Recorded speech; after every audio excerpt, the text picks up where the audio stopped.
I think the biggest lesson for anybody who's been close to Pep and has heard his way of working and way of behaving is that he's got a thirst for knowledge.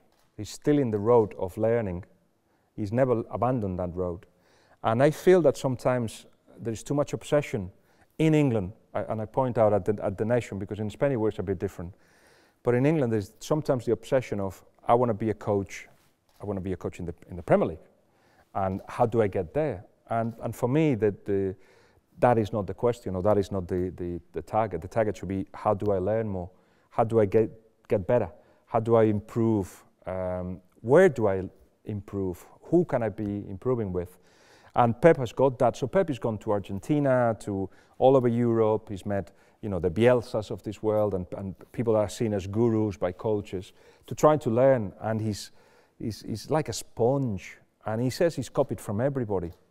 Obviously, he's humble and he wouldn't say, I've also developed football. I think he has developed football. He's taken it to 2050. If you want to see it, then that's what football will be, I think, in my eyes, in 20, 30 years' time.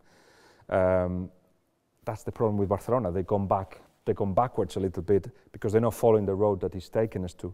But the main thing is that he's always learning. He's always questioning himself, wondering what he's getting it right, what he's getting it wrong. There's a problem with that. It comes with a package. He doesn't enjoy victories as you should. As soon as he's won, he thinks, I should have done this better. And you must remember the Champions League final against Manchester United, the second one in Wembley. At the end of that game, he went to a common friend of ours. I said, I just got it wrong. He's like, you just beat Manchester United. You just done it wonderfully. You actually took a decision in the minute 10 that changed the whole team, the whole game. So it was down to you, mostly, that Barcelona won the Champions League, and you still think of the mistakes you made. Means that you don't enjoy it. That's why the book is called Another Way of Winning, because he wins, and he won 14 titles out of a possible 19. We're never ever going to see this again, I don't think. But he wins in that way where he thinks that he's done things wrong instead of enjoying the good moments. Perhaps it's that kind of mentality we're talking about, that gene of not being completely happy, constantly challenging yourself. Maybe that's the tragedy of having it, that you're at the top, but you still want more. Perhaps then you're not enjoying what you are achieving. Maybe that's the tragedy, I don't know. But that's certainly one lesson. And the other lesson is now a tactical lesson. What he's taught us is that even if you got the most talented team, you will go much further with structure in the team than with just doing it the Arsenal way, just go out and play thing. It's fine to have talent. It takes you to a place. I think Arsenal are not winning because they're not using that talent to actually, in a structured way. If you look at the Barcelona of the first 3 years with Pep Guardiola, what you'll see is the wingers staying just really wide and waiting for the ball.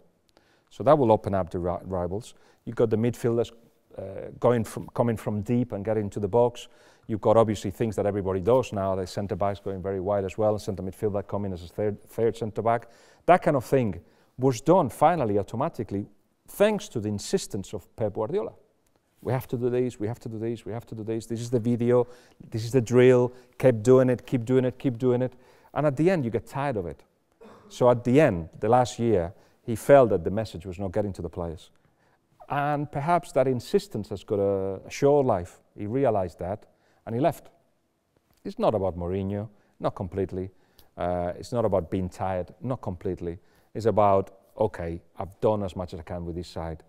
And then he had two things to do. Either changes the side, meaning getting rid of Piqué, Cesc, even though he had been there for a year, a bunch of the guys that he had developed a relationship with, or he goes.